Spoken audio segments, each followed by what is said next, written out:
வணக்கம் டீச்சர்ஸ். இந்த வீடியோவில் நம்ம பார்க்க போகிறது டெட் பேப்பர் 2.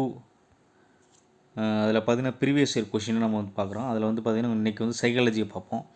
இப்போ 2023 பிப்ரவரி மாதம் 10ஆம் தேதி காலை மார்னிங் பேட்ச் நடந்த ஒரு 30 கொஷினை சைக்காலஜியில் பார்க்கலாம். நீங்கள் நான் ஒரு 10-15 செட்டு பார்த்திங்கன்னா கொஷினில் உள்ள சைக்காலஜி மற்ற தமிழ் அதெல்லாம் அப்லோட் பண்ணுறேன். இதை நீங்கள் படித்து போனோடனே சைக்காலஜிக்கு பார்த்திங்கன்னா ஒரு 10-15 கேள்வி என்ன பண்ணலாம் எதிர்பார்க்கலாம். மறைமுகமாகவோ நேரடியாகவோ என்ன பண்ணலாம், உங்களுக்கு உதவிகரமாக இருக்கும். சரிங்களா? அதேமாதிரி டெஸ்ட் பேட்ச் போயிட்டுருக்கு. தேவைப்படுறவங்க என்ன பண்ணிக்கலாம், ஜாயின் பண்ணிக்கலாம். சோசியல் கேண்டிடேட்டுக்கு டெஸ்ட் பேட்ச் போயிட்டுருக்கு. டிஸ்கிரிப்ஷனில் என்ன பண்ணுறேன், வாட்ஸ்அப் சாட் மூலம் என்ன பண்ணி கான்டாக்ட் பண்ணுங்கள். அதே மாதிரி பார்த்திங்கன்னா உங்களுக்கு வந்து எல்லா கிளாஸும் பார்த்திங்கன்னா அதை இங்கிலீஷை பொறுத்து நம்ம என்ன பண்ணிடுவோம், அப்லோட் பண்ணிடுவோம். இதில் ஃபஸ்ட் கொஷின் பாருங்கள். இதில் உங்களுக்கு வீடியோ வந்து கிளியராக இல்லாட்டி நீங்கள் என்ன பண்ணுங்கள், டேட்டாவை அட்ஜஸ்ட் பண்ணி ஹையர் குவாலிட்டி டேட்டான்னு வச்சுங்க. சரிங்களா? ஏன்னா அது எழுத்து பார்த்திங்கன்னா ரொம்ப மெலிசாக இருக்குது. இல்லை ஃபஸ்ட் கொஷின் பாருங்கள். நுண்ணறிவுக்கான ஒரு காரணி கோட்பாட்டை புறக்கணிக்க காரணம். அந்த ஒரு காரணி கோட்பாட்டை ஏன் புறக்கணிக்கிறாங்க அப்படின்னு சொல்கிறாங்க. ஏன்னா அதில் நுண்ணறிவில் ஒரே ஒரு காரணி மட்டும் இல்லாமை. ஏன் புறக்கணிக்கிறாங்க? நுண்ணறிவில் ஒரே ஒரு காரணி மட்டும் இல்லை, நிறைய காரணி இருக்குது. அதனால தான் அந்த ஒரு காரணி கோட்பாட்டை என்ன பண்ணுறாங்க, புறக்கணிக்கிறாங்க. Option B.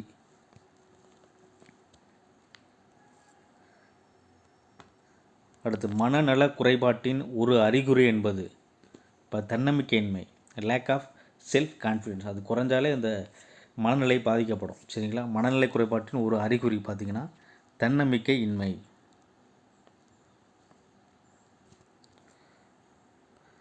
கணினி வழி கற்பித்தல் என்பது டேஷ் கொள்கையின் விளைவாக்கமாகும். பார்த்திங்கன்னா செயல்படு ஆக்க நிலைநிறுத்தம், ஆப்பரண்ட் கண்டிஷனிங். கணினி வழி கற்பித்தல் என்பது செயல்படு ஆக்க நிலைநிறுத்தம் கொள்கையின் விளைவாக்கமாகும். அடுத்து முக்கியமான கொஷின், கவனித்தல் என்பது பார்த்திங்கன்னா மனதின் செயல்பாடு. மனசை ஒருங்கிணைச்சா தான் நம்மளுடைய கவனிக்க முடியும். அட்டென்ஷன் அப்படின்னு சொல்கிறது. மனவெழுச்சி நுண்ணறிவின் பண்புகளை பற்றி கூறியவர், எமோஷனல் இன்டெலிஜென்ஸ் இதை பற்றி கூறியவர் பார்த்திங்கன்னா பீட்டர் சலோவி. அடுத்து, முயன்றி தவறி கற்றலுக்கான கோட்பாட்டை வழங்கியவர் யாருக்கு பார்த்திங்கன்னா சி. தாண்டேக். ட்ரையல் அண்ட் எரர்னு சொல்லுவாங்க. முயன்று தவறுறது, அதாவது இதை தாண்டுறதுக்கு முயலும்போது தவறுறது. ஒரு ஷார்ட்கட் சொல்கிறேன். இந்த தாண்டேனா தாண்டுதல். ஒரு இதை தாண்டும் போது என்ன பண்ணுறோம், முயற்சி செய்யும்போது விழுகிறோம். ஷார்ட்கட்டாக நான் வச்சுங்க. முயன்றி தவறி கற்றல் கோட்பாட்டை சொன்னவர் பார்த்திங்கன்னா தாண்டேக். எல்லாத்துக்கும் ஷார்ட்கட் சொல்ல முடியாது, சிலதை வந்து ஷார்ட்கட் என்ன பண்ணிக்கலாம், வச்சுக்கலாம். அடுத்து பார்த்திங்கன்னா, கீழ்கண்ட நேர்காணலில் எந்த நேர்காணலில் பேட்டி காண்பவருக்கு அதிக நெகிழ்வுத்தன்மையும் சுதந்திரமும் உள்ளன. இன்டர்வியூ இருக்குது, அது எந்த இன்டர்வியூவில் பார்த்திங்கன்னா பேட்டி எடுக்கிறவருக்கு பார்த்திங்கன்னா அதிக சுதந்திரம் கொடுக்கப்படுது அப்படின்னு கேட்குறாங்க. அடுத்து பார்த்திங்கன்னா, வடிவமைக்கப்படாத நேர்காணல், அன்ஸ்ட்ரக்சர் இன்டர்வியூ. கீழ்கண்ட எந்த ஒன்றில் ஆளுமையை அளவிடும் புறத்தேற்று நுண்முறைகள் இல்லை. அதாவது ஆளுமையை அளவிடும்போது எந்த இதில் வந்து இந்த புறத்தேற்று ஒரு முறைகள் அப்படின்னு சொல்லுவாங்க, அது இல்லை அப்படின்னு கேட்குறாங்க. இந்த ப்ராஜெக்ட் டெக்னிக் அப்படின்னு சொல்கிறது தான் புறத்தேற்று முறைகள். 8டி முடிவற்ற வாக்கியங்கள்.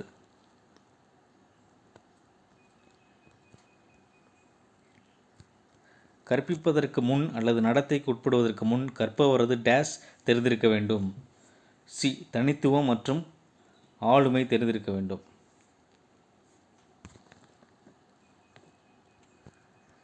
நரம்பு மண்டலத்தின் வளர்ச்சியை உள்ளடக்கியது பார்த்திங்கன்னா பிறப்பதற்கு முன் நரம்பு செல்லின் அளவு மற்றும் எண்ணிக்கை அதிகமாகுவது.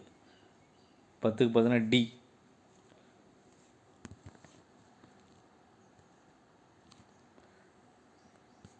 மாஸ்லோவின் கோட்பாட்டின்படி உடல்சார் பாதுகாப்பு மற்றும் சமூக தேவைகள் டேஷ் தேவைகளின் கீழ் வருகிறது.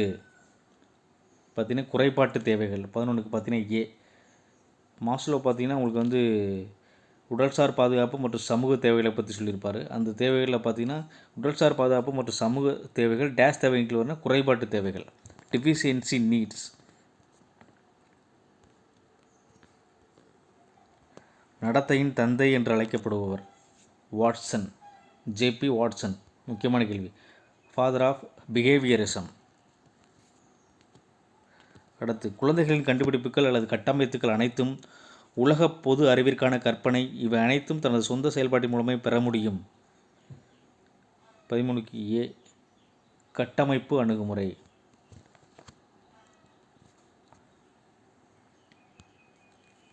மாற்றியமைக்கப்பட்ட மூளை கட்டமைப்பு டேஸ் என்று அழைக்கப்படுகிறது. நினைவாற்றல் தேடல், மெமரி ட்ரேஸ்.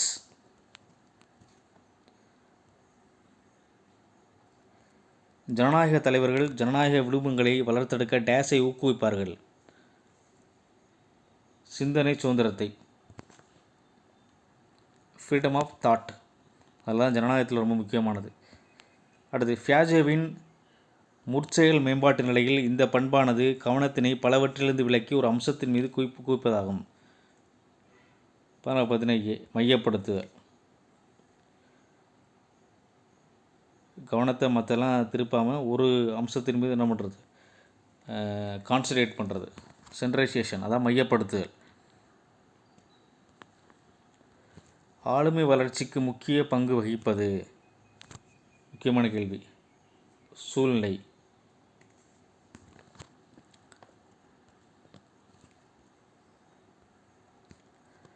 கீழ்கண்டவற்றுள் எது ஒரு மனிதனின் வேலை செய்யும் சூழலில் மிகவும் உதவியாக இருக்கிறது? 18 மனவெளிச்சி, நுண்ணறிவு.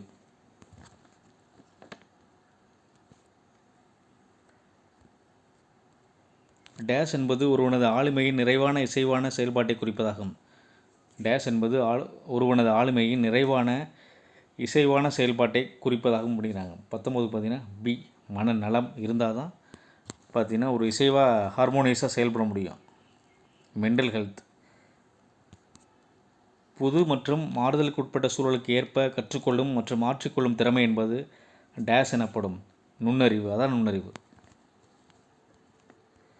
இத்தனை அடாப்ட் பண்ணிக்கணும், சூழ்நிலைக்கு ஏற்ற மாதிரி கற்றுக்கணும். அந்த மாதிரி டேஸ் நிலை தற்போதைய சிந்தனையின் பகுதியாக இல்லாத நினைவுகளை கொண்டுள்ளது, ஆனால் தேவை ஏற்பட்டால் உடனடியாக நினைவு கொண்டு வர முடியும்.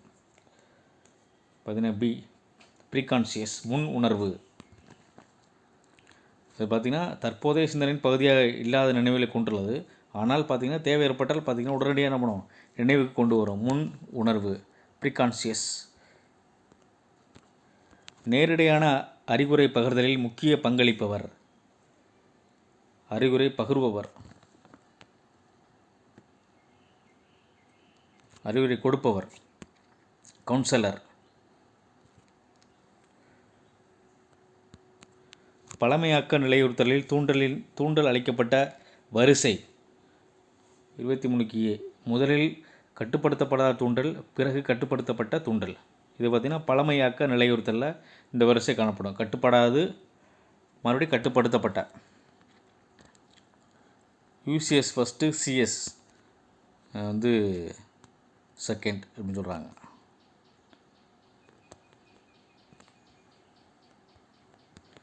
மன வளர்ச்சி மற்றும் மேம்பாட்டை ஆய்வு செய்வதற்காக பயன்படுத்தப்படும் முறை. 24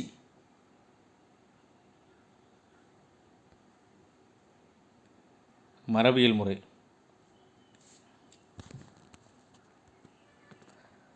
ஆளுமை என்பது ஒரு மனிதன் கொடுக்கப்பட்ட சூழலில் என்ன செய்வார் என்று தீர்மானிப்பதை அனுமதிக்கிறது அப்படின்னு கூறியவர் பார்த்திங்கன்னா காட்டல். ஆளுமை என்பது ஒரு மனிதனுக்கு ஒரு சுச்சுவேஷன் கொடுக்குறாங்க, அந்த சுச்சுவேஷனில் அவன் என்ன செய்கிறான் அப்படிங்கிறது தான் அந்த ஆளுமை சொல்லுது அப்படின்னு சொல்லிட்டு சொன்னவங்க வந்து காட்டல். கல்வி உளவியல் உள்ள டேஸ் பயன்பாடு ஆசிரிய கல்வியில் உள்ள பயிற்சி ஆசிரியர்களின் ஆளுமையில் நிலைத்த தாக்கத்தை உருவாக்குகிறது. 26 ப்ராக்டிக்கல், அந்த நடைமுறை கல்வி. கவனம் கீழ்கண்டவற்றில் எதை குறிப்பிடுகிறது? கவனம்னா என்னென்னு கேட்குறாங்க. 27 பார்த்தீங்கன்னா பகுதி நினைவு நிலை, சப்கான்ஷியஸ்னஸ்.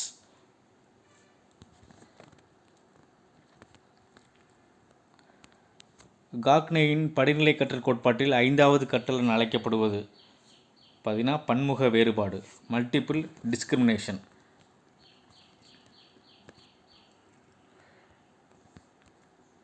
அடுத்து ஆர்வம் என்பது உள்ளார்ந்த கவனம் மற்றும் கவனம் என்பது ஆர்வத்தினால் செய்யும் செயல். முக்கியமான கான்செப்ட். 29 பார்த்தீங்கன்னா மேக்டோகல். இந்த கூறியவர் பார்த்தீங்கன்னா மேக்டோகல்.